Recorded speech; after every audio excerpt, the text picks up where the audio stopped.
이건 완전히 미친 짓입니다. 수심 30m 바다 위에 공항을 짓겠다니 유럽 전역의 기술자들이 비웃었습니다. 국제항공안전기구까지 고개를 저었죠. 결국 독일의 항공기술자가 불가능한 프로젝트를 막기 위해 한국으로 왔습니다. 하지만 그가 울릉도에서 본 건 세계 어디에도 없는 기술력, 그리고 국민을 위한 단단한 의지였습니다. 도대체 한국은 어떻게 이 불가능한 일을 현실로 만든 걸까요? 지금부터 그 이야기를 시작합니다. 여기서 잠깐 좋아요와 구독 버튼 눌러주는 센스. 안녕하세요. 저는 클라우스 하펠입니다. 67세 독일 드레스덴 출신이죠.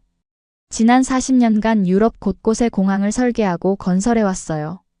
함부르크 공항 확장, 뮌헨 공항 활주로 증설, 취리히 공항 안전시설까지. 제가 손대지 않은 유럽의 주요 공항은 거의 없다고 봐도 됩니다. 2024년 3월 베를린에서 열린 국제항공안전학회에 참석했었죠. 은퇴한 지 2년이 지났지만 여전히 이런 모임에는 빠지지 않고 나가고 있어요. 그날도 평소처럼 커피 한 잔 들고 동료들과 담소를 나누고 있었습니다. 클라우스, 들었나? 한국에서 정말 말도 안 되는 일을 벌이고 있다는데? 네덜란드에서 온 얀 박사가 제게 다가왔어요. 얀은 스키폴 공항에서 30년간 근무한 베테랑이었습니다. 무슨 일인데요? 바다 위에 공항을 짓고 있다는 거야. 그것도 수심이 30m나 되는 곳에 말이지. 처음엔 농담인 줄 알았습니다. 하지만 얀의 표정이 심각했어요. 간사이 공항 말하는 건가요? 아니야. 울릉도라는 섬에 새로 짓고 있다고 해. 케이슨이라는 콘크리트 상자를 바다에 가라앉혀서 활주로를 만든다는 거야. 그 순간 제 머릿속이 하얘졌습니다. 케이슨 공법은 주로 항만이나 교각 건설에 쓰이는 기술이에요. 쇼핑센터나 지하 구조물에나 적용되는 방식이죠. 그런데 그걸 공항에 쓴다고요? 미쳤군요. 완전히 미쳤어. 제 입에서 나온 첫 반응이었습니다. 주변 동료들도 고개를 절레절레 흔들었어요. 돈이 남아도나 보지. 그냥 헬기 착륙장이나 하나 더 만들면 될걸. 아무리 그래도 바다의 활주로라니. 태풍이나 한번 와봐, 다 날아갈 텐데. 동료들의 조롱 섞인 목소리가 계속 들렸습니다. 저도 처음엔 같은 생각이었어요. 40년간 쌓아온 경험으로 봤을 때 이건 상식적으로 불가능한 일이었거든요. 하지만 며칠 후 유럽항공안전기구에서 연락이 왔습니다. 클라우스, 한국 정부에서 울릉공항 건설에 대한 기술 자문을 요청했네. 자니가 가봐주겠나? EASA의 요청이었어요. 공식적인 업무였죠. 사실 저도 궁금했습니다. 도대체 한국이라는 나라가 무슨 자신감으로 이런 무모한 시도를 하고 있는 건지. 좋습니다. 직접 가서 확인해 보겠어요. 비행기 티켓을 예약하면서도 계속 의문이 들었습니다. 과연 한국이 정말로 바다 위에 공항을 지을 수 있을까? 아니면 그저 정치적 쇼에 불과한 건 아닐까? 인천공항에 도착했을 때의 기분을 잊을 수가 없어요. 거대하고 현대적인 시설에 놀랐지만 동시에 생각했죠. 그래, 이 정도 공항도 있으면서 왜 굳이 바다에 또 다른 공항을 지으려 하는 거지? 포항으로 가는 KTX에서 창밖을 보며 계속 고민했습니다. 제가 한국에 온 이유는 단 하나였어요. 이 무모한 계획이 얼마나 비현실적인지 정확히 평가해서 보고서를 작성하는 것. 그것이 40년 경력의 공항 전문가로서 제가 해야 할 일이라고 생각했거든요. 포항에 도착한 다음 날 아침 헬기 터미널에서 기다리고 있었습니다. 울릉도까지는 헬기로 1시간 30분 거리라고 하더군요. 조종사가 저를 보더니 웃으며 말했어요. 오늘 날씨가 좋아서 다행입니다. 울릉도 공항 건설 현장이 정말 잘 보일 거예요. 헬기가 이륙하자마자 동해의 푸른 바다가 펼쳐졌습니다. 약 40분 정도 지났을 때 조종사가 제게 손짓했죠. 저기 보이세요? 울릉도입니다. 멀리서 보이는 울릉도는 정말 외딴 섬이었어요. 하지만 그보다 더 놀라운 건 섬 주변에 떠 있는 거대한 구조물들이었습니다. 저게 뭐죠? 케이슨이에요. 콘크리트로 만든 거대한 상자들이죠. 헬기가 낮게 날아가면서 현장이 더 선명하게 보였습니다. 길이가 100m는 좋게 넘어 보이는 콘크리트 구조물들이 바다 위에 떠 있었어요. 그런데 그게 하나가 아니었습니다. 여러 개의 케이슨이 일정한 간격으로 배치되어 있었죠. 이건 단순한 구조물이 아니야. 제 입에서 나온 첫 번째 반응이었습니다. 40년간 공항 건설 현장을 수없이 봐왔지만 이런 광경은 처음이었어요. 더 놀라운 건 그 케이슨들이 움직이고 있다는 것이었습니다. 거대한 크레인들이 정확한 위치에 케이슨을 내려놓고 있었어요. 마치 레고 블록을 조립하는 것처럼 보였죠. 하지만 그 크기는 레고가 아니라 아파트 몇 채를 합친 것 같았습니다. 대체 이 나라가 무슨 기술을 가진 거지? 헬기에서 내린 후 곧바로 현장 사무소로 안내받았습니다. 김도연 단장이 저를 맞이했어요. 48세쯤 되어 보이는 그는 생각보다 차분하고 논리적인 사람이었습니다. 클라우스 박사님, 멀리서 오시느라 고생하셨습니다. 저도 궁금해서 왔습니다. 직접 보니 정말 대단하네요. 김도연 단장이 현장 브리핑을 시작했습니다. 대형 모니터에 설계도와 시공 과정이 나타났어요. 총 24개의 케이슨을 설치합니다. 각각 길이 50m, 폭 27m, 높이 23m죠. 숫자를 듣는 순간 제 머리가 복잡해졌습니다. 케이슨 하나가 아파트 7층 높이라는 뜻이에요. 그런 것을 24개나 바다에 가라앉힌다고요? 수심이 30m라고 들었는데 정말 가능한 일인가요? 가능합니다. 이미 절반 이상 설치를 완료했거든요. 김도연 단장의 확신에 찬 목소리가 제 의심을 더욱 키웠습니다. 하지만 이건 오기일 뿐입니다. 경제성도 없고 리스크만 가득하죠. 제 솔직한 생각을 말했어요. 40년 경험으로 봤을 때 이런 공사는 너무 위험했거든요. 박사님, 그럼 이 자료를 한번 보시겠습니까? 김도연 단장이 태블릿을 건네주었습니다. 화면에는 울릉도의 기상 데이터가 나타났어요.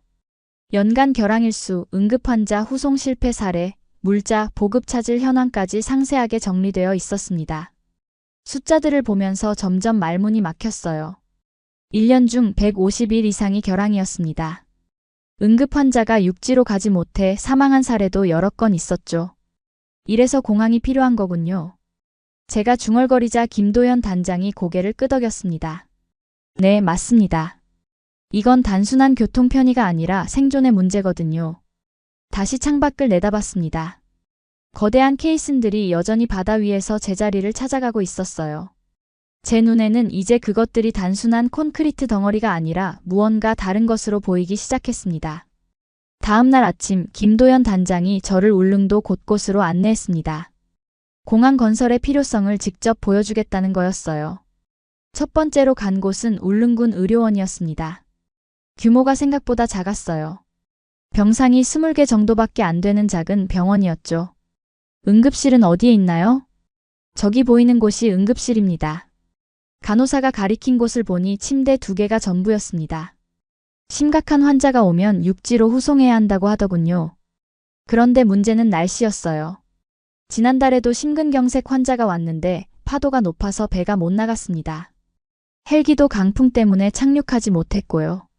의료원장의 말을 듣는 순간 가슴이 먹먹해졌습니다. 그 환자는 어떻게 됐나요? 다행히 살아났지만 후유증이 남았죠. 골든타임을 놓쳤거든요. 병원을 나서면서 김도연 단장이 말했어요. 이런 일이 1년에 몇 번씩 반복됩니다.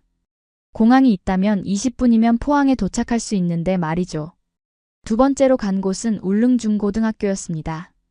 전교생이 200명도 안 되는 작은 학교였어요. 하지만 학생들의 표정은 밝았습니다. 교장 선생님과 이야기를 나눴는데 안타까운 현실을 들을 수 있었어요. 아이들이 대학에 가려면 육지로 나가야 합니다. 그런데 입시철에 배가 결항되면 시험도 못 보죠. 정말 그런 일이 있었나요? 작년에 한 학생이 서울대 면접을 못 봤어요. 태풍 때문에 사흘 동안 배가 안 떴거든요. 이런 이야기들을 들으면서 점점 울릉도의 현실이 이해되기 시작했습니다. 저녁에는 항구 근처 식당에서 주민들과 만날 기회가 있었어요. 50대 여성분이 저에게 다가왔습니다. 선생님, 독일에서 오셨다고 들었어요. 우리 공항 어떻게 보세요? 글쎄요, 기술적으로는 가능해 보이는데 비용이 많이 들 것 같아서요. 그 여성분의 표정이 갑자기 어두워졌습니다. 제 딸이 지금 폐렴으로 고생하고 있어요. 오늘도 배가 결항이라서 큰 병원에 못 데려가고 있거든요. 언제부터 아픈 건가요? 벌써 일주일째예요. 약만 먹고 버티고 있죠. 날씨가 좋아져야 포항으로 갈 수 있어요.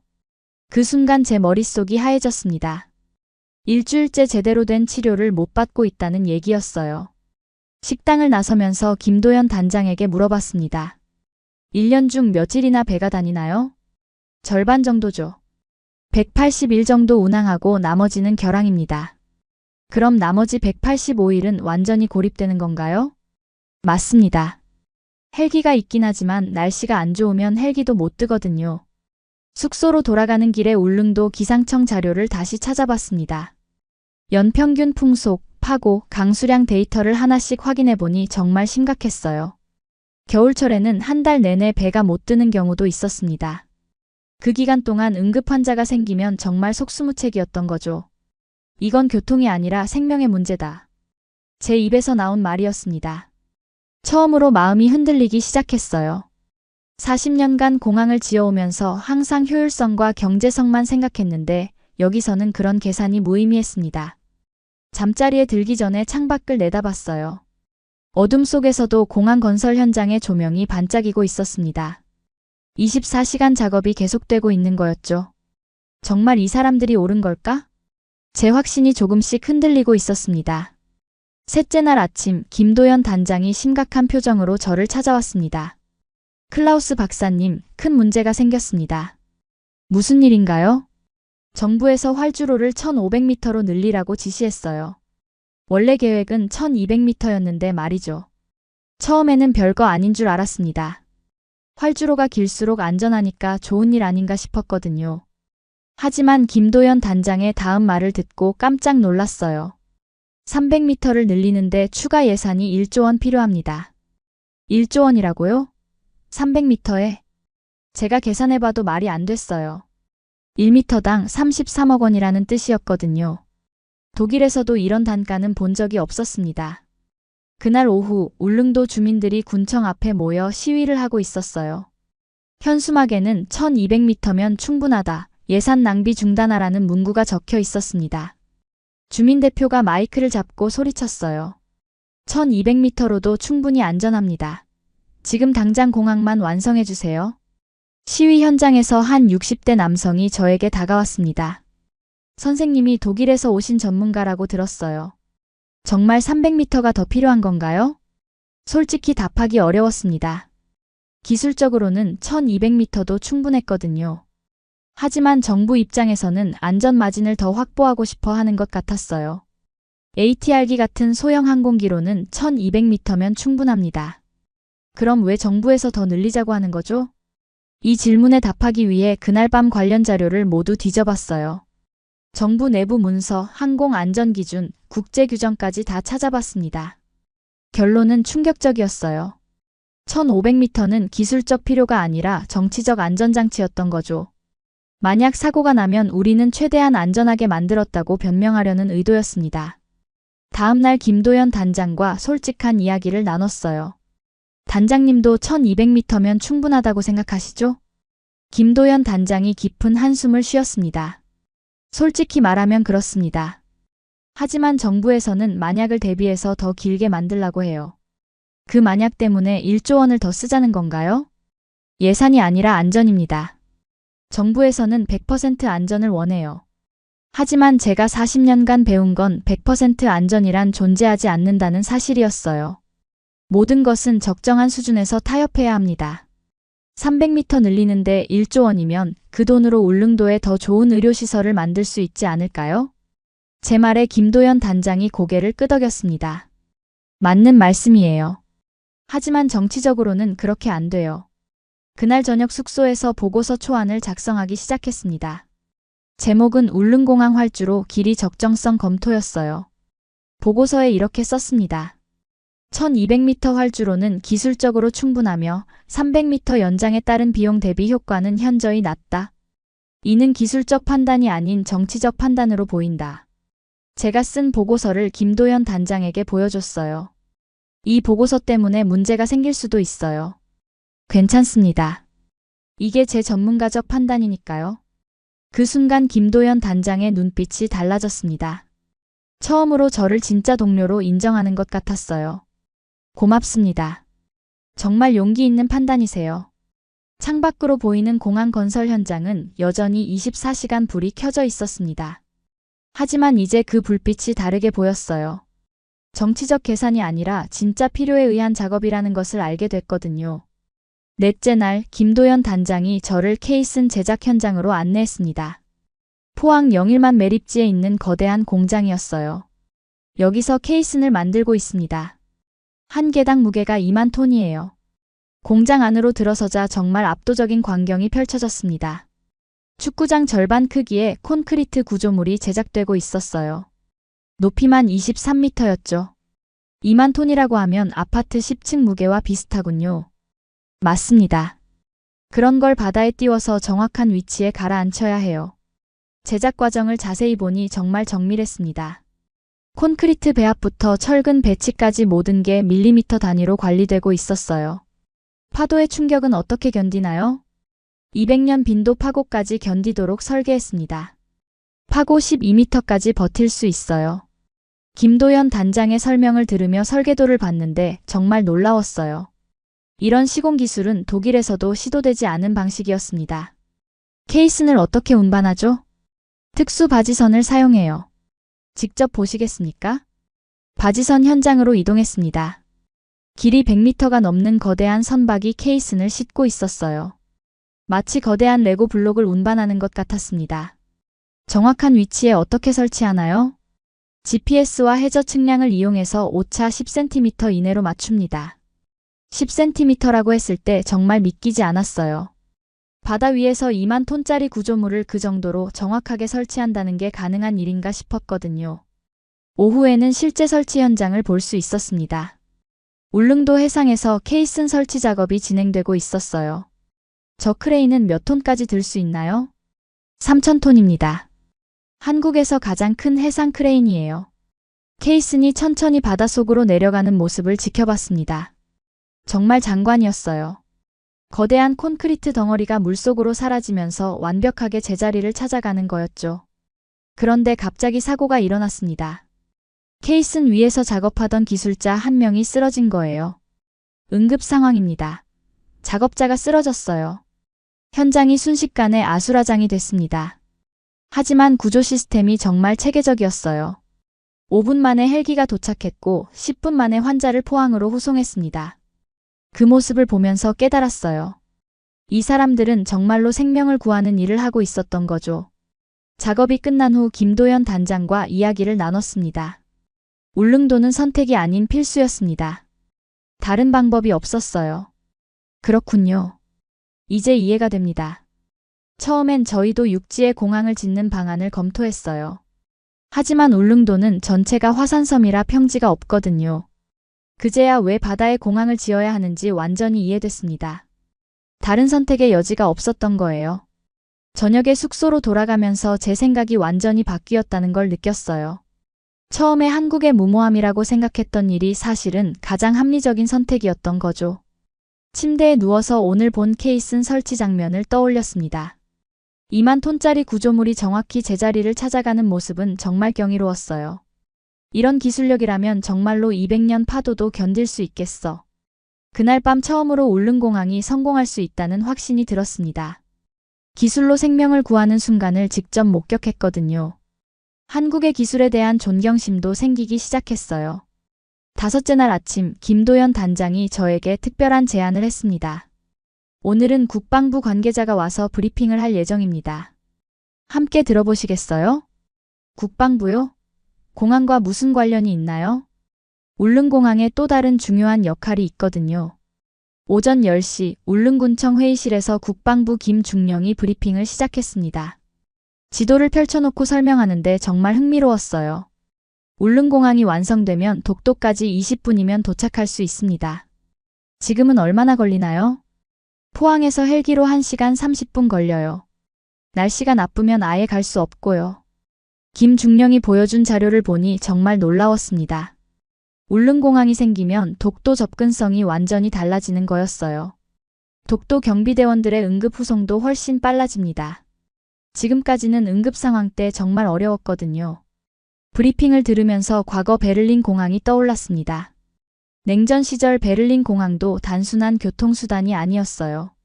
자유세계의 상징이자 전략적 거점이었죠. 이 공항은 단순한 활주로가 아니다. 한국은 기술로 국경을 확장하고 있다. 제 머릿속에 든 생각이었습니다. 울릉공항은 교통 인프라를 넘어서 국가 안보의 문제였던 거예요. 일본 측의 반응은 어떤가요? 김중령이 잠시 망설이더니 대답했습니다. 처음엔 반대 입장을 표명했죠. 하지만 이건 우리 영토 내에 짓는 공항이니까 문제 없습니다. 오후에는 독도 경비대에서 근무했던 전직 경비대원을 만날 기회가 있었어요. 40대 중반의 박 상사였습니다.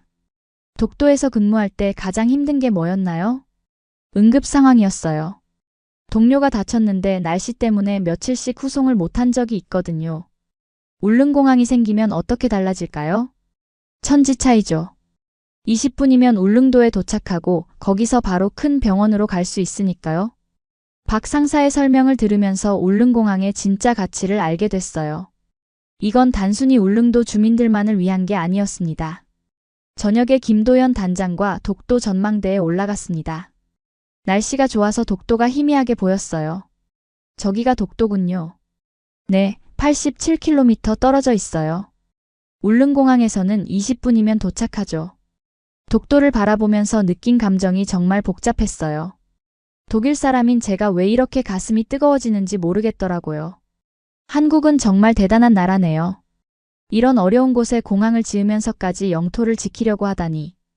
영토를 지키는 것도 있지만 그곳에서 근무하는 사람들을 지키는 것도 중요해요. 김도연 단장의 말이 제 마음에 깊이 와닿았습니다. 기술로 사람을 지키고 영토를 지키는 거였어요. 그날 밤 숙소에서 과거를 떠올렸습니다. 1960년대 베를린 장벽 시절 템페로프 공항이 얼마나 중요했는지 생각해봤어요. 그때도 공항은 단순한 교통수단이 아니라 자유와 희망의 상징이었습니다. 울릉공항도 마찬가지야. 이건 한국의 의지를 보여주는 상징이다. 창밖으로 보이는 공항 건설 현장을 다시 봤어요. 24시간 계속되는 작업이 이제는 감동으로 다가왔습니다. 저 불빛 하나하나가 한국의 의지를 나타내는 것 같았거든요. 이제 완전히 확신했습니다. 울릉공항은 성공할 수밖에 없는 프로젝트였어요. 기술적으로도, 전략적으로도, 인도적으로도 모든 면에서 필요한 사업이었거든요. 여섯째 날 저녁 울릉군청에서 주민 간담회가 열렸습니다. 김도연 단장이 저를 초청했어요. 주민들이 박사님을 만나고 싶어 해요. 외국 전문가의 의견을 직접 듣고 싶다고 하더라고요. 간담회장에는 50명 정도의 주민들이 모여 있었습니다. 나이가 다양했어요. 어르신들부터 젊은 부부, 학생들까지 있었죠. 군수가 간단히 인사말을 한 후 저를 소개했습니다. 독일에서 오신 클라우스 박사님께서 우리 공항을 보러 오셨어요. 한 말씀 부탁드립니다. 처음엔 뭐라고 말해야 할지 막막했어요. 하지만 지난 6일간 제가 본 것들을 솔직하게 이야기하기로 했습니다. 처음에 저는 이 프로젝트가 무모하다고 생각했습니다. 하지만 여러분들의 현실을 보고 완전히 생각이 바뀌었어요. 박수가 터져나왔습니다. 제 진심이 전해진 것 같았어요. 독일에서도 이런 기술로 공항을 지은 적이 없습니다. 여러분들이 정말 대단한 일을 해내고 있어요. 그때 한 초등학생이 손을 들었습니다. 아저씨, 우리 공항이 정말 안전한가요? 물론이야. 200년에 한 번 올 큰 파도도 견딜 수 있도록 만들고 있어. 아이의 순수한 질문에 제 마음이 따뜻해졌습니다. 간담회 중간에 특별한 시간이 있었어요. 울릉초등학교 학생들이 쓴 편지를 낭독하는 시간이었습니다. 한 6학년 여학생이 앞으로 나와 편지를 읽기 시작했어요. 공항 아저씨들께. 저는 김민지예요. 우리 엄마가 자주 아파서 큰 병원에 가야 해요. 그런데 배가 안 다니면 며칠씩 기다려야 해요. 아이의 목소리가 떨렸습니다. 공항이 생기면 엄마가 병원에서 오래 기다리지 않아도 돼요. 빨리 좋아질 수 있어요. 고마워요. 편지를 듣는 순간 제 눈에서 눈물이 났습니다. 67년을 살면서 이렇게 가슴이 뜨거워진 적이 없었어요. 다른 아이들의 편지도 계속 이어졌습니다. 할아버지가 아플 때 헬기가 못 와서 무서웠어요. 공항이 생기면 무섭지 않을 것 같아요. 서울에 있는 사촌 형이 놀러 올 수 있어요. 너무 기대돼요. 아이들의 편지를 들으면서 깨달았어요. 이 공항은 단순한 건설 프로젝트가 아니었습니다. 이 섬에 사는 사람들의 희망이었어요. 편지 낭독이 끝난 후 제가 마이크를 잡았습니다. 독일이라면 이런 공항을 진작에 만들었을 겁니다. 하지만 한국은 지금 만들고 있어요. 그것도 세계에서 가장 어려운 방법으로 말이죠. 제 목소리도 떨렸습니다. 여러분들은 정말 자랑스러워해도 됩니다. 불가능한 일을 현실로 만들고 있으니까요. 간담회가 끝난 후 김도연 단장과 악수를 나눴습니다. 당신들이 옳았습니다. 처음부터 끝까지 옳았어요. 고맙습니다. 박사님 같은 분이 인정해 주시니 정말 힘이 납니다. 그날 밤 숙소로 돌아가면서 제 인생을 되돌아봤어요. 40년간 수많은 공항을 지어왔지만 이렇게 의미 있는 프로젝트는 처음이었습니다. 창밖으로 보이는 공항 건설 현장의 불빛이 이제는 희망의 빛으로 보였어요. 저 불빛 하나하나가 아이들의 편지 한 글자 한 글자 같았거든요. 한국은 정말 대단한 나라다. 고개 숙인 나라에서 고개 드는 나라로 변하고 있어. 제 마음속에서 한국에 대한 존경심이 완전히 자리 잡았습니다. 이제 독일로 돌아가서 할 일이 분명해졌어요. 세계에 한국의 기적을 알려야겠다고 생각했습니다. 한국에서의 마지막 날이 왔습니다. 포항공항에서 인천행 비행기를 기다리면서 지난 일주일을 돌아봤어요. 김도연 단장이 배웅을 나왔습니다. 박사님 덕분에 정말 많은 도움이 됐어요. 보고서는 언제쯤 나올까요? 독일 도착하자마자 바로 작성하겠습니다. 제목도 이미 정했어요. 어떤 제목인가요? 불가능을 짓는 나라 한국입니다. 김도연 단장의 얼굴에 미소가 번졌습니다. 독일로 돌아가는 12시간 비행 동안 계속 생각했어요. 일주일 전에 저와 지금의 저는 완전히 다른 사람이 됐습니다. 프랑크푸르트 공항에 도착해서 집으로 가는 길에 아내가 물어봤어요. 한국 여행 어땠어? 여행이 아니라 깨달음이었어. 뭘 깨달았는데? 불가능한 일은 없다는 걸 깨달았지. 이틀 후 EASA 본부에서 보고서 발표를 했습니다. 회의실에는 유럽 각국의 항공 전문가들이 모여 있었어요. 보고서 첫 장을 펼치면서 말했습니다. 제목은 불가능을 짓는 나라 한국입니다. 동료들이 웅성거렸어요. 분명 조롱하는 보고서일 거라고 예상했을 텐데 제목부터 예상과 달랐거든요. 한국의 울릉공항 프로젝트는 기술적으로 완벽하며 인도적으로 필수적이고 전략적으로 탁월합니다. 얀 박사가 놀란 표정으로 물어봤어요. 클라우스, 정말로 바다에 공항을 짓는다는 거야? 이미 70% 완성됐습니다. 내년이면 비행기가 뜰 거예요. 보고서를 읽어가면서 동료들의 표정이 점점 달라졌습니다. 처음엔 의심스러워하더니 나중엔 감탄하기 시작했어요. 케이슨 24개를 수심 30m에 설치한다고? 정말 가능한 일인가? 직접 봤습니다. 정확도 10cm 이내로 설치하더군요. 200년 빈도 파고 설계라니 우리도 그 정도로는 안 하는데? 동료들의 반응을 보면서 뿌듯했어요. 한국의 기술력을 유럽에 제대로 알릴 수 있었거든요. 발표가 끝난 후 EASA 국장이 저에게 말했습니다. 클라우스, 이 보고서를 국제항공기구에 제출하겠네. 정말 좋은 사례 연구가 될 것 같아. 그렇게 해주세요. 세계가 알아야 할 이야기입니다. 그날 밤 집에서 뉴스를 봤어요. 울릉공항 관련 소식이 나왔습니다.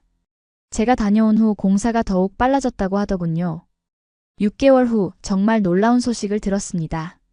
울릉공항에 첫 비행기가 착륙했다는 거였어요. 유튜브에서 그 영상을 찾아봤습니다. ATR기가 울릉공항 활주로에 내려앉는 모습이었어요. 제 눈에서 또 눈물이 났습니다. 영상 댓글을 보니 전 세계 사람들이 놀라워하고 있었어요. 정말 바다에 공항을 지었네요. 한국의 기술력이 이 정도였다니. 불가능을 가능하게 만드는 나라. 1년 후 김도연 단장에게서 편지가 왔습니다. 박사님 덕분에 울릉공항이 성공적으로 운영되고 있습니다. 응급환자 후송 시간이 3시간에서 30분으로 줄었어요. 아이들도 육지학교에 다닐 수 있게 됐습니다. 편지를 읽으면서 제가 한 일이 정말 의미 있었다는 걸 느꼈어요. 지금도 가끔 울릉공항 영상을 봅니다. 바다 위로 비행기가 날아오르는 모습을 보면서 생각해요. 이 공항은 땅 위가 아니라 의지 위에 세워졌다. 한국이라는 나라가 어떤 나라인지 이제 정확히 알게 됐습니다. 불가능을 가능하게 만드는 나라, 기술과 신념으로 기적을 만들어내는 나라였어요. 67세에 한국에서 배운 교훈은 평생 잊지 못할 겁니다. 불가능은 없다는 것, 의지가 있으면 무엇이든 할 수 있다는 것을 한국이 보여줬거든요. 오늘의 사연은 여기까지입니다. 이번 영상을 어떻게 생각하시는지 댓글로 의견을 남겨주시고 좋아요를 눌러주세요. 다음에도 더 흥미진진한 사연으로 찾아뵙겠습니다. 지금까지 감동 나누기의 유나였습니다. 긴 영상 끝까지 시청해주셔서 정말 감사합니다.